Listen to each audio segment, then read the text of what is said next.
CCTV에 찍힌 충격적인 장면. 어둠 속에서 그것을 주고받으며 손짓으로 신호를 보냅니다. 그리고 김건희와 이태원 참사의 의문의 커넥션까지 지금 확인하시겠습니다. 소름 돋는 이야기를 한번 해보려고 합니다. 네. 말레이시아발 마약 밀반입 사건이 일어나기 약 3개월 전인 2022년 10월 29일 네. 무슨 일이 일어났죠? 그 이태원 참사 아닙니까? 맞습니다. 이태원 참사 희대의 압사 사고가 있었던 날이었는데요. 그날의 진실은 아직도 제대로 밝혀지지 않고 있어서 참사 유가족들의 마음은 여전히 치유되고 있지 않고 있기도 합니다. 네. 그날 사고가 나고 나서 유가족들이 한 번 더 충격적인 일을 겪게 되는데요. 바로 참사 희생자들의 시신에서 마약 성분이 나올 수 있다고 하면서 다 벗겼어요. 검찰이 마약 검사 부검을 하려고 시도를 했습니다. 네. 근데 경찰은 또 여기에 그치지 않고 유류품에서도 마약이 검출될 수 있다고 하면서 유류품에 대해서도 마약 검사를 실시했습니다. 이 뭐, 과정에서 네. 그 시신이 된 분들 옷을 다 벗겼어요. 맞아요. 이거 널브러 드렸어요. 네. 야, 옷, 휴대폰, 생수병, 사탕, 젤리까지 탈탈 털어가지고 400여 점이나 되는 것을 다 마약 시약 검사를 한 겁니다. 모두 사고 현장에 흩어져 있었던 물건들이었는데 해당 유류품의 소유자가 불명하잖아요. 네. 네. 근데 이거를 다 사망 원인과 상관이 없는, 관련이 없는 그런 물건들까지 끌고 와. 마약하고 아무 상관이 없죠. 사실 그 압사 네. 사고가. 그렇죠. 이게 돌아가신 분들한테서도 혐의점을 찾아내려고 한 거예요. 네. 혹시 이런 건가요? 마약 소지자가 있었고 이들로 인해서 벌어진 사태다. 그렇죠. 라는 어떤 네. 메이킹 차원에서 그렇게 무리한 그럴 시신에 대한 가능성도 있습니다. 압수수색을 한 것이 아닌가. 네. 예. 이건 정말 유가족을 두 번 죽이는 일이 아닐까 그렇죠. 생각됩니다. 하나의 가설을 세우고 오늘 최초로 어. 공개를 하려고 네. 합니다. 예. 말레이시아 마약 사건이 터지기 전에 밀반입을 해왔던 일단 케린스와 위나 두 범죄자는 원래 가져온 마약을 명동 쪽으로 전달을 해서 유통을 했었거든요. 네. 그런데 이태원 참사가 일어난 후에 대량의 마약을 유통 거점을 바꿉니다. 어디로? 바로 저 이태원 참사가 있었던 요 해밀턴 호텔 서쪽 골목으로부터 직선거리로 200m밖에 되지 않는 곳에 한 상점으로 거점을 교체합니다. 오. 그것도 여기 보시면 거의 도로가 이렇게 맞닿혀 있는 도로 바로 앞에 있는 네. 상점이었습니다. 네. 그 마약은 보통 은밀히 거래하는 게 보통이잖아요. 그렇죠. 그런데 하필 사람들이 많이 왕래하는 음. 그런 그 길가에 있는 상점으로 마약 유통의 거점을 옮긴 겁니다. 그런데 정말 소름 돋는 것은 이태원 참사가 일어났던 그 해밀턴 서축 골목은 화면에 보시는 것처럼 당시 분홍색 가벽이 세워져 있었습니다. 그렇죠. 네. 그동안 열린공감TV 경자단설전에서 줄곧 얘기했던 바로 그 분홍색입니다. 자, 그런데 말레이시아 마약 유통책들이 이태원 참사가 일어난 후에 이태원에 있는 한 상점으로 마약 거점을 바꿨다고 말씀드렸잖아요. 네. 그 상점의 분홍색이었습니다. 지자스. 보시겠습니다.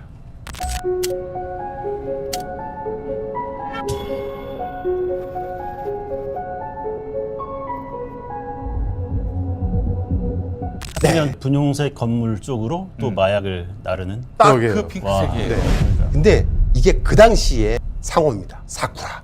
아. 지금은 이게 바뀌었어요. 네, 지금은 상호가 트랜스로 바뀌었거든요. 예. 네. 근데 그 당시에는 상호가 사쿠라였습니다. 물론 사쿠라는 그 매화하고는 다른 거죠. 근데 좀 일본식스럽지 않습니까? 그렇죠. 네. 그 2층이 그 트랜스젠더 바이거든요. 사쿠라. 그래요? 예. 근데 그 안에 들어가 보면 골 때립니다. 이게 그 당시 내부의 사진을 저희가 입수를 했는데 보시는 바와 같이 아. 네, 뭔가 좀 일본스럽습니다. 그렇죠? 네. 저 마약 건물 저기가 바로 압둘 아자라라는 사람이 운영을 하던 곳이었는데 네. 그 마약 밀수 주범 마이클이 이제 열로 이제 저희가 마약을 보낼 테니까 좀 받아만 달라. 그러면은 몇 프로 줄게. 받아만 주면은 수억에서 수십억을 받을 수 있으니까 그렇게 한 것 같아요. 그때 이제 백현원 경쟁이 직접 현장에 가서 조사했던 네. 수사 보고서의 한 장면인데요. 네. 그 수사 보고서에서도 저렇게 이태원 참사가 일어났던 해밀턴 골목에 있는 색상과 똑같은 컬러라는 것을 증명하기 위해서 보고서를 하나 만들기도 했다고 합니다. 원래 그 마약을 최종 거점으로 하기로 했던 곳은 그 캐린스 위나가 월세 계약하고 잠시 머물렀던 목동 중앙북로 8길이 있습니다. 네. 거리로 받기 시작을 했어요. 네. 실제 글로 마약을 받게 되는 장면을 CCTV를 통해서 수사팀이 확보하기도 합니다. 오. 근데 이게 바뀐 거예요, 이태원으로. 일단 네. 그 당시에 그 목동으로 그 배달되는 장면을 수사팀이 확보한 CCTV를 다시 한번 보도록 하겠습니다.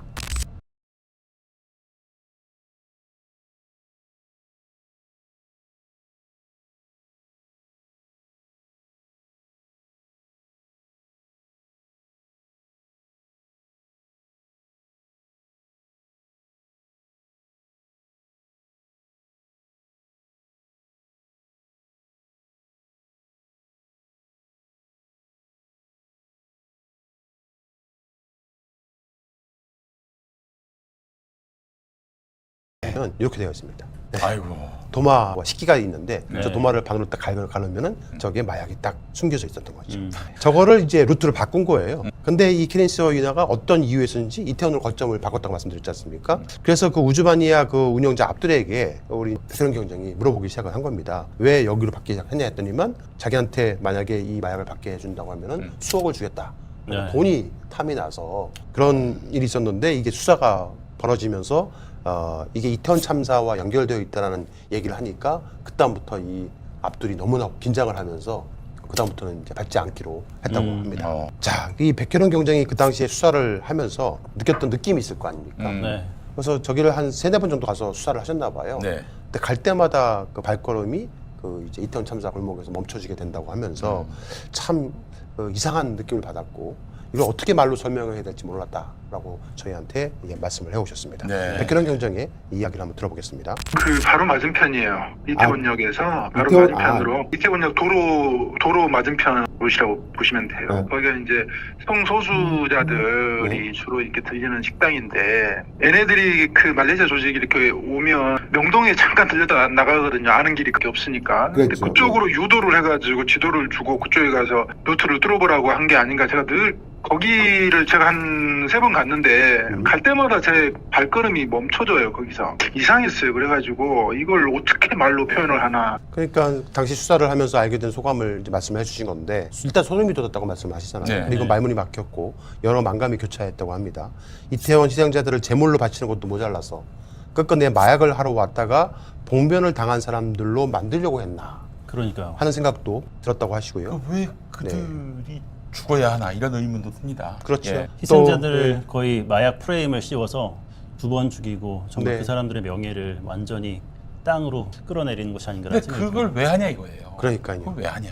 그리고 뭔가 죄를 지내고 네. 저 백현영 경장님은 뭔가 죄를 지내고 실제 거기 천리교사가 죄를 지냈잖아요. 네. 그 의식의 끝에 자신들 마약 사업을 본격적으로 하려고 한 게 아닌가. 즉 희생을 치러서 자신들의 업보와 죄의 씻김을 받았으니까 이제부터 마음껏 마약 사업을 하려고 한 것이 아닌가 하는 악마들의 그런 사람이 별별 아닙니까? 생각이 다 들었다고 합니다. 계속해서 백현영 경장의 이야기를 들어보겠습니다. 이때 김창수한테 내가 사정을 설명을 하거든요. 이 상황에서 얘네 지금 그 식당 주인이 파키스탄 압둘이라는 애인데 얘를 작업을 쳤다. 조직원들이 이 물건을 받아주기만 하면 너한테 내가 투자를 해주겠다 속인 거예요. 그래가지고 밥그릇하고 나무도마 의미를 주고 이쪽으로 보내가지고 다른 거 같으면 뭐 대림도로 보냈다가 부천으로 보냈다가 100바퀴 돌려가지고 얘네들이 봤거든요. 거기 업소 이름이 사쿠라예요? 사쿠라 옆에 바로 그 우즈마니아라고 제 왼쪽에 붙어 있는 건데 그 우즈마니아 안으로 들어가. 문 앞에다가 적재를 하기 때문에 사쿠라 그때 저기 딱 나와요. 많이들 보셨지 않습니까? 이 근조 리본 뒤집어 네. 폐용하라고 한 거예요. 조란 글씨 쓰지 말라고 네. 그랬고. 근조란 글씨가 없는 리본. 그러니까 처음 봤어요, 근조라는 저도. 글씨가 있는 리본도 네. 뒤집어서 폐용을 하라고 네. 그렇게 얘기를 했다고 합니다. 저게 뭔지 진짜. 영정도 유표도 없는 분향소에 윤석열 김건희 부부가 가서 분양을 하기도 했었고요. 그러니까 이들은 이태원 참사 지역에서 마약을 보관하면서 유통을 하려고 했다는 건데 그 전에 들어왔던 마약들도 있었을 거 아니에요. 네. 네. 그 나무 도마로 한 140kg 정도 받으면 거기서 추출하면 한 20kg 정도가 나온다고 합니다. 그러니까 필로폰이 그 엄청난 양이 이태원 아유, 거점으로 해서 세상에. 전국으로 풀려 나갔을 겁니다. 윤석열은요 정말 나쁜 인간인 건 다 알지만 윤석열이 검찰총장이었던 시절에 대한민국 검찰을 자신의 로펌으로 활용을 했습니다. 이건 정말 진짜 어처구니 없는 일입니다. 장모와 관련된 범죄를 덮기 위해서 대검찰청이 장모 대응 문건을 만들었습니다. 이 말이 됩니까? 우리 총장님 장모를 장모 범죄를 잘- 우리 검사들이 빨리 힘 모아가지고 이거 덮어야 되지 않겠느냐 해서 문건을 만든 거예요. 그 문건에 들어가 있는 내용 잠깐 좀 보겠습니다. 경기 성남시 도촌동 부동산 사기 관련한 거, 윤석열 엑스파일 작성자로 알려진 정대택 씨 관련 내용, 이어서 파주 요양병원 의료법 위반 관련된 거, 이어서 양평 오피스텔 사기 사건 많기도 많네 또. 네, 저기에 그 정대택이라는 이름이 나오지 않습니까? 네. 저 정대택 씨는 최은순과 약 20년간 소송전을 벌이고 있는 분입니다. 네. 저분의 사연을 보면 진짜 또 아주 하루 종일 해야 됩니다. 네, 아무튼 이제 저분이 소송을 계속 걸고 하니까 정대택에 대한 약점을 잡으려고 했던 것 같아요. 이제 저렇게 이제 정리를 해놓은 건데 이 장모 대응 문건 이 건과 관련해서 정대택 씨가 2021년에 이 건과 관련해서 고소를 합니다. 문제가 심각하잖아. 검찰에서 이런 대응 문건 만드는 게 말이 되냐? 그렇습니다. 그러니까 이건 뭐 직권남용이 될 수도 있고 뭐 여러 가지 혐의가 있잖아요. 네네네. 관련해서 고소를 합니다. 2021년 11월에. 21년 11월. 그런데 저 수사를 검사들이 해야 되고 검사가 수사 대상이니까 네. 이게 지지부진 되는 거예요. 심지어 정대택 씨는 공수처에다 고발을 했어요. 고소를 그래요? 했어요. 공수처에. 그런데 영문을 알 수 없는데 공수처에서 또 이게 대검찰청으로 넘어가. 그러면 자기들한테 넘어온 거잖아. 그러니까 이게 세워라 아무 소식이 없었어요. 네. 그래서 우리 기억에 다 잊혀졌죠. 그런데 최근에 언론을 통해서 알려졌는데 우리가 내란과 열심히 싸웠던 3월에 네. 3월에 이게 불기소 무혐의 처분으로 종결됐어. 근데 그 어디에도 알려지지 않고요. 그러니까. 이 사건이 검색도 안 됩니다. 이 정말 말도 안 되는 일이 발생했습니다. 이 건과 관련해서 대한민국 최고의 권위자가 누구냐? 바로 장인수 기자입니다. 공수처에다 고발했는데 이제 대검으로 갔으니까 대검에서 직접 수사가 없으니까 중앙지검으로 가지 않습니까? 네. 그러니까 중앙지검 처음에 김병옥 검사실로 가요. 김병옥. 예, 김병옥 검사실 배당됐다고 이제 문자를 받는 거예요. 이런 네. 식으로 문자를 받습니다. 정대택 씨가 네. 문자를 이제 배당되면 배당됐다고. 요새 이렇게 예. 이게 다시 그 얼마 후에 최두현 검사실로 또 가요. 2022년 7월 6일자로. 최두현. 예. 그런데 또 한 번도 안 부르더니 2023년 9월 27일 날 이희동 검사실에서 갑자기 이희동 이름이 나오죠. 최두현이었는데 이희동으로 점프하더니 이희동 검사실에서 다시 김종현 검사실로 갔다. 뭘 다 돌려. 2024년 6월 4일 날 김전영 검사실에서 이창규 검사실로 또 갔다. 뭐야. 그리고 이제 이후 연락이 없네요. 그러니까 6명의 검사를 한 3년에 걸쳐서 뺑뺑이를 돌리다가 사건이 그냥 없어졌어요. 검색을 하면 형사 포털에 나와야 되거든요. 네네. 그러니까 뭐 무혐의 뭐 송치, 네. 뭐 종료, 네. 그러니까 무혐의로 뭐 종료, 아니면 뭐 기소 뭐 해갖고 뭐 했다 이게 나와야 되는데 네. 검색이 안 된대요. 그러니까 요것도 범죄예요.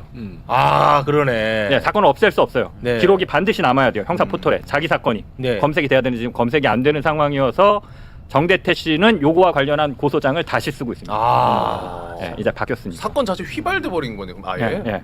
근데 이게 왜 이러냐? 왜 이러냐? 네. 이게 우리가 검사들이 사건을 덮으면 뭐 한두 명의 검사나 뭐 서너 명의 검사가 인발부돼서 덮었다라고 생각하잖아요. 네. 정대택 씨가 주장에 따르면 근데 네. 정대택 씨 말이 거의 맞아요. 네. 자기 사건에 관여된 인발부된 검사가 46명에서 한 47명 정도 된다라고 주장을 해요. 20년에 걸쳐서. 20년에 걸쳐서. 네, 20년에 걸쳐서. 그거는 이제 김건희 일가와 관련된 소송입니다. 다. 정대택과 최은순, 김건희 딱 요 소송에서 네. 요 소송에서 관련된 검사가 46명이 짠하고 나타나서 다 덮었다 이거예요. 와. 네, 그러니까 이게 우리가 이제 부정직한 검사가 한둘 있거나 있으면 이 검사가 덮으면 다른 정의로운 검사한테 배당이 되면 사건을 해결할 수 있을 것이다라고 사람들이 착각을 해요. 그렇습니다. 사법 피해자들이. 네. 아니에요. 아. 예. 검찰이라는 조직은 패밀리예요. 여기서 등장하는 이름이 누가 있느냐? 정대택 씨랑 최은순 씨랑 소송을 하는데 최은순 씨가 위증을 합니다. 위증을 해서 경찰이 다 밝혀내요. 증거를 첨부해서. 그래서 영장을 칩니다. 네. 최은순한테. 최은순은 구속시켜야 된다라고 그래갖고 구속영장을 쳐요. 경찰이, 송파경찰서. 경찰이. 그 10몇 년 전에. 어. 근데 검찰이 당연히 기각하죠. 그러니까 경찰은 구속 기소 의견으로 검찰로 사건을 보내요. 구속하는데 실패했으니까. 네. 다른 또 소송에서 정대택이 판사한테 얘기를 해요. 최은순이 법정에 나와서 맨날 위증하는 걸 경찰이 다 밝혀냈다. 증거도 있다. 네. 증거도 있다. 그 수사 기록이 경찰에 있다. 네. 이거를 재판정에서 증거로 채택해달라. 봐서 그 확보해서 좀 읽어봐달라. 판사님이 네. 최은순이 얼마나 거짓말쟁인지. 그걸 판사가 검사한테 갖고 오라고 합니다. 네. 갖고 와봐. 네. 송파경찰서 수사 보고서. 검찰이 끝까지 안 냅니다. 와.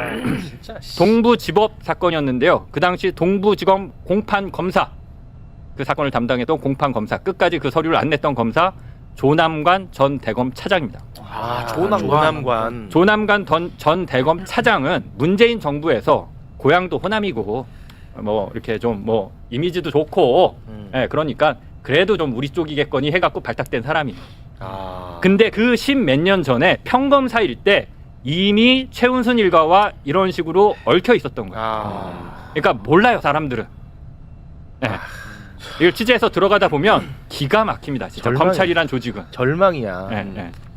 그 아. 사진 한 장 그 1번 이미지 한번 띄워봐 주실래요? 1번 이미지. 이거는 좀 복잡하긴 한데 최은순과 정대택이 쓴 약정서입니다.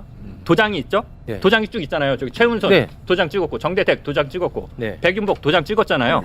이건 정대택이 이렇게 약정을 맺었다. 반반 저기 위에 보면 균분한다 이런 얘기 나오는데 수익을 반반 나눈다라고 이렇게 약정을 맺었다. 우리 동업관계다 이렇게 주장하는 그러니까 거고. 정대택과 최은순이 같이 동업을 해서 맺었다. 사업을 한 게 있나 보군요. 예, 예. 네. 다음 이미지 남겨주세요. 보여주세요. 요거는 최은순이 낸 겁니다. 증거로. 도장이 지워졌죠? 네, 도장 없어요.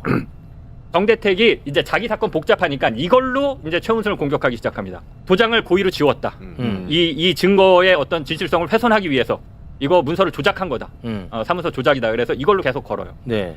검사들이 정대택을 불러서 물어봅니다. 야, 너 이거 도장 보여 안 보여? 도장 보여 안 보여? 이렇게 물어봅니다. 다음 이미지 한번 보여주세요.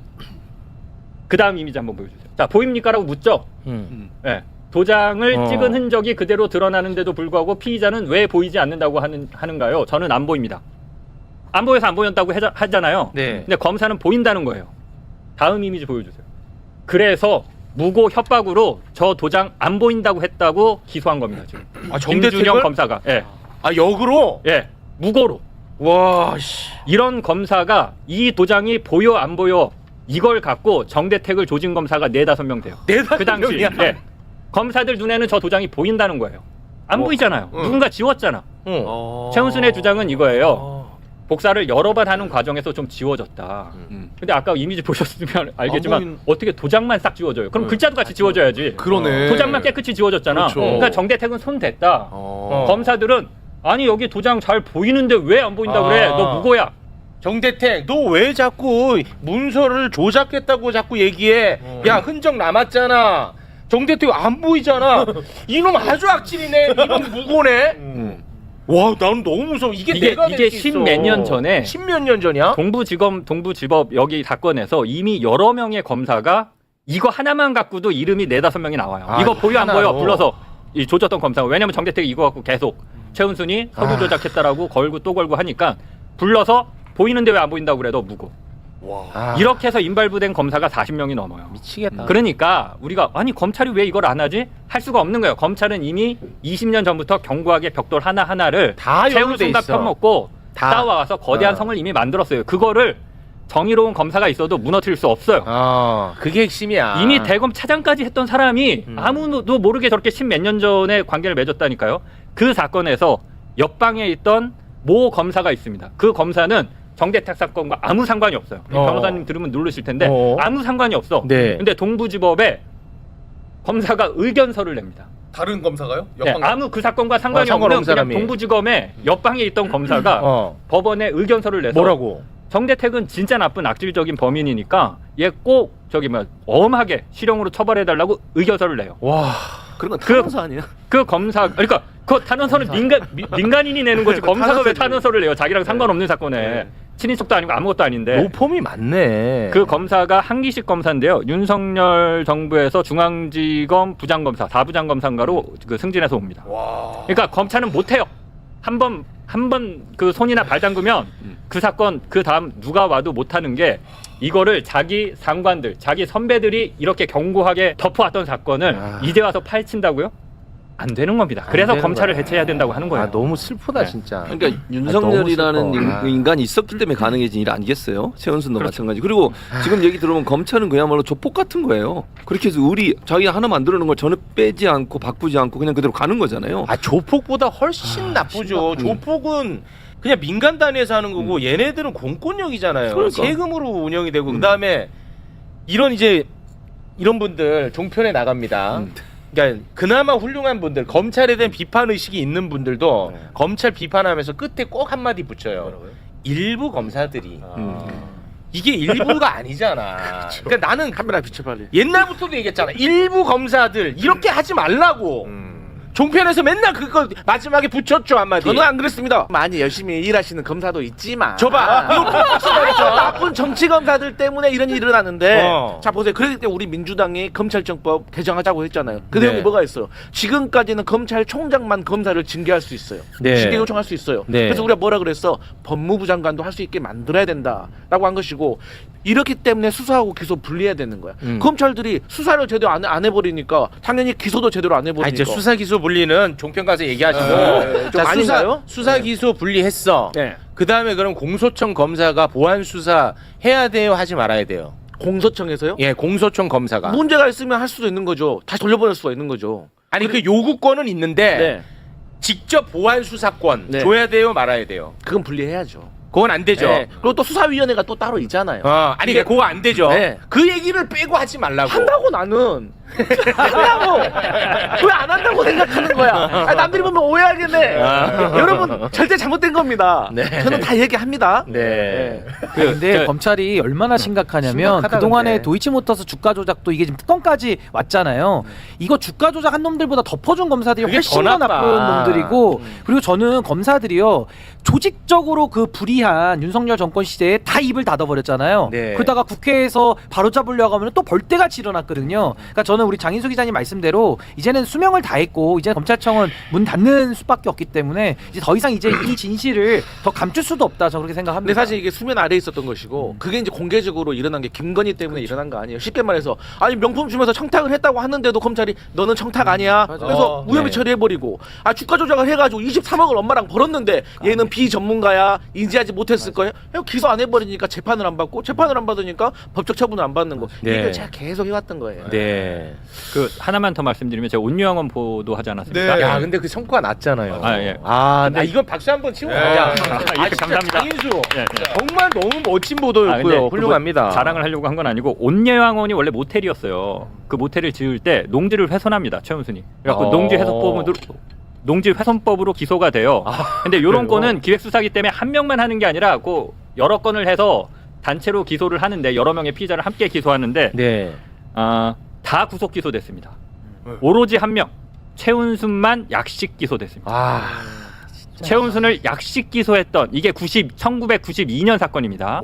그 당시에 최은순만 빼서 약식 기소해줬던 검사 홍만표입니다. 우와, 그 유명한 홍만표야? 그러니까요. 검찰은 어쩔 수 없다니까요. 와. 네. 다 연결돼 있어 다. 네. 그러니까 네, 그러니까 네. 김건희 이거는, 일가는 네. 일생 범죄 저지르고 일생 범죄 덮는 역사야. 그러니까 범인 잡으라고 만들어 놓은 검찰이 그냥 공범인 거예요 사실상. 그렇습니다. 말이 안 돼. 예. 용역업체가 국토부로부터 외업을 받았다. 네, 맞습니다. 종점을 바꿔주면 편의를 봐주겠다. 맞습니다. 아니 용역업체가 알아서 한 거라고 그동안 했었거든요. 네. 국토부가 요구한 게 아니고 용역을 줬더니 용역이 이렇게 바꿔왔어요. 이게 그동안의 국토부 입장이었는데 이 단독은 그게 아니고 용역업체가 드디어 이제 정권 바꿨으니까 실토하는 거죠. 네. 그게 아니고요. 바꾸라고 했어요. 양평군에서도 저는 실토할 사람들이 나올 거라고 봅니다. 이제는 나오겠죠. 네, 왜냐하면 2022년 7월에 양평군이 의견을 회신할 때 그 세 개의 새로운 노선을 그렸던 사람이 당시에 도로 건설 팀장이에요. 본인이 그렸다라고 얘기를 했어요. 근데 6일 만에 그 노선을 그릴 수 있을까라고 저희도 계속 의혹 제기를 했었는데 누가 그 노선을 가져와서 그리라고 했는가가 이제 양평군에서도 실토가 돼야 되지 않을까. 본인들이 조금 책임을 덜 지고 빠져나가기 위해서는 이 그림이 이런 네. 거였거든요.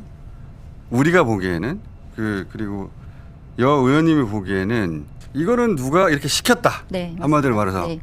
그런데 지금까지 윤석열 정부에서는 뭐라고 그랬냐면 아니야 용역업체가 알아서 한 거야. 네.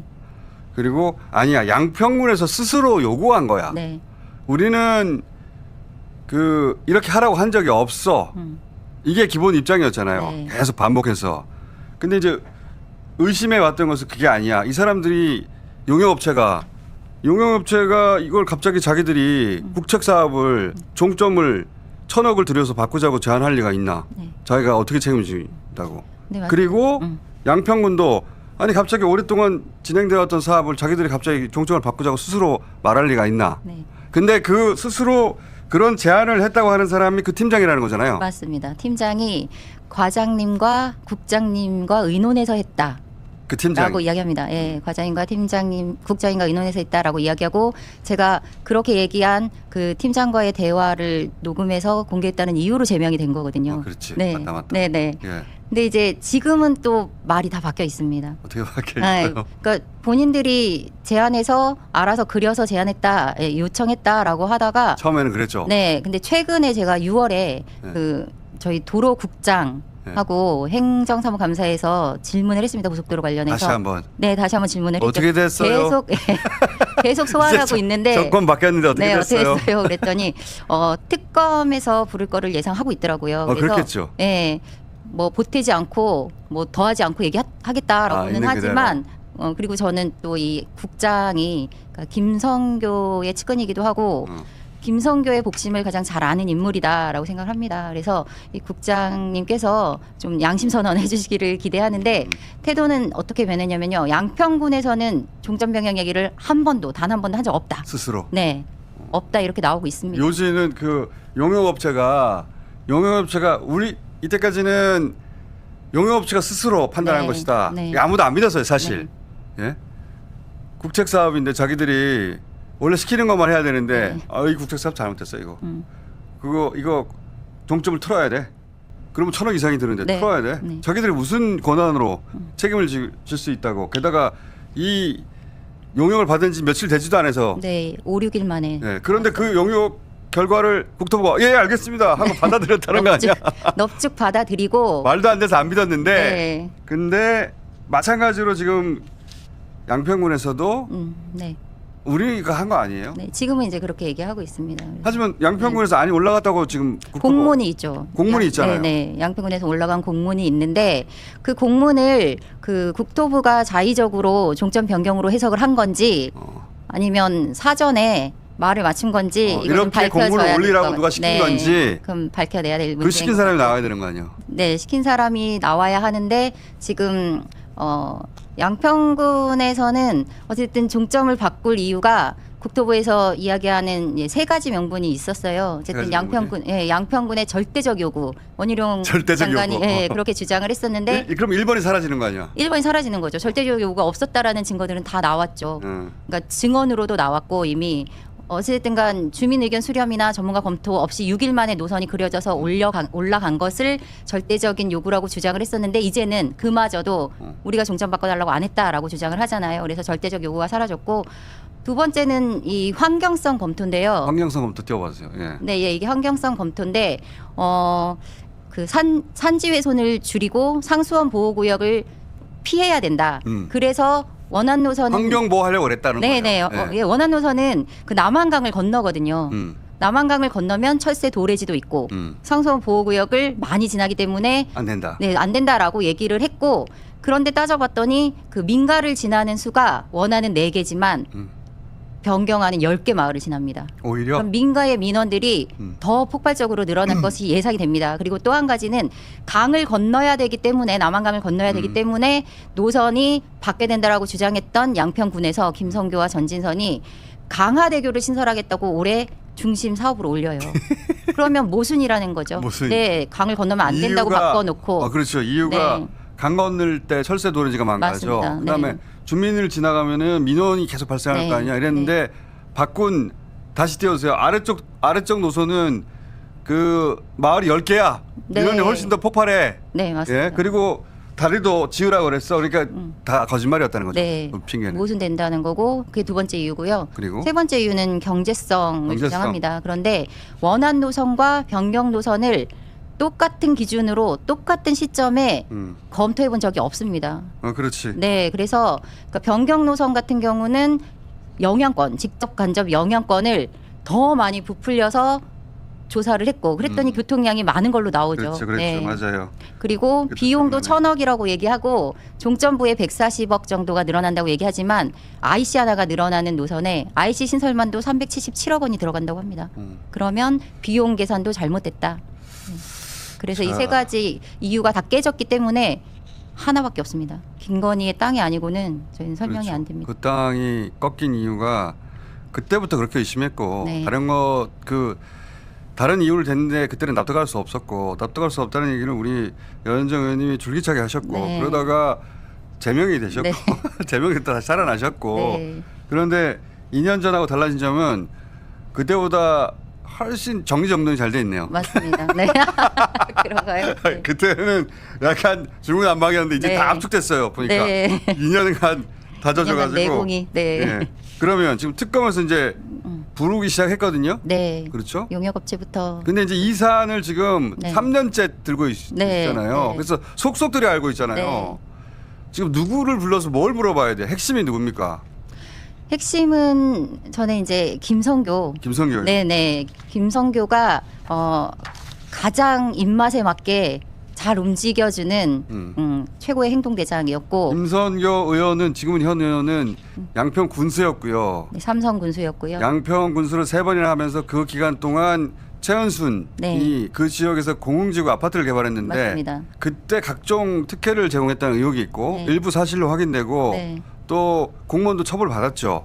네, 근데 충분한 처벌을 받지 않았어요. 공무원 1심 무죄가 났고요. 그렇죠. 네, 지금 2심 중이고 네, 약하게 징계를 받았죠. 징계 자체가 네. 약했는데 근데 그렇게 징계를 받은 사람을 다시 쓰죠.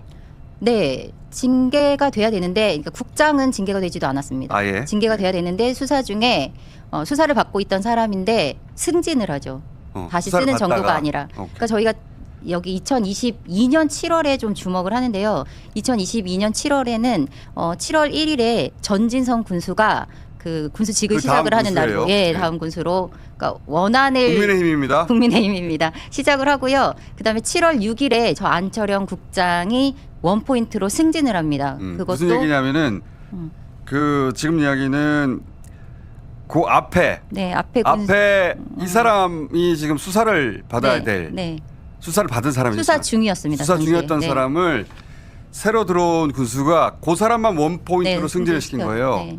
그리고 가장 먼저 마치 한 일이 인수인계 받는 것처럼. 맞아요. 근데 가장 먼저 그 전부터 계속 도로 업무를 하고 있었기 때문에 네, 저기 담당자이기는 했는데요. 승진을 시키고 가장 먼저 한 일이 7월 26일에 공문에 사인하는 거예요. 3가지 노선. 네, 그 전결자거든요. 그리고 그래서 좀 맨 앞에 얘기했던 네. 이것은 우리 양평 군이 원하는 겁니다라고 네. 하는 출발 네. 그 사인을 시킨 거예요. 네, 맞습니다. 그리고 7월에는 그 당시 2022년 7월에는 김성교도 상임위를 갑자기 국토위로 옮기고 농업 전문인데 국토위로 옮기고 그리고 8월에 국토위 그 회의에서 건의를 했습니다. 실제로 IC를 만들어 달라고. IC를 만들어내는 네, 거예요. 그 IC 를 IC는 결국은 다 따져보면 그 최은순 일가가 가지고 있는 땅에 지가를 올리는 맞습니다. IC예요. 네. 예. 저기 보시면 그 양평 분기점이라고 표시된 곳이 변경 노선의 종점입니다. 저기에 저 끝에 네. 김건희 씨 땅이 있는 거예요. 저기 17필지라고 네. 한 곳이 그 2002년부터 2008년까지 당시 김성교가 군수 시절에 예. 그러니까 군수 시절이 좀 포함됐습니다. 군수 시절에 형질 변경, 지목 변경 해주면서 집 짓기 좋은, 개발하기 좋은 땅으로 이미 만들어 놓은 지가를 땅입니다. 높여놨죠. 지가를 높여놨고 네. 그런데 최근에 김성교는 땅 자체도 몰랐다. 최은순 만난 적 없다 이렇게 또 얘기를 해요. 최은순 만난 적 없다. 그래서 김성교를 불러서 얘기를 시켜보면 정말 아무 말이나 지금은 하고 있는데 막 허점이 좀 드러나지 않을까 생각이 들고요. 최은순을 만난 적도 없다 없다라고 그래요? 얘기해요. 근데 그러다가 나중에는 공흥지구 개발 당시에 군수실에 찾아와서 차 마신 적은 있다 또 이렇게 얘기를 해요. 아니 근데 본인 입으로 네.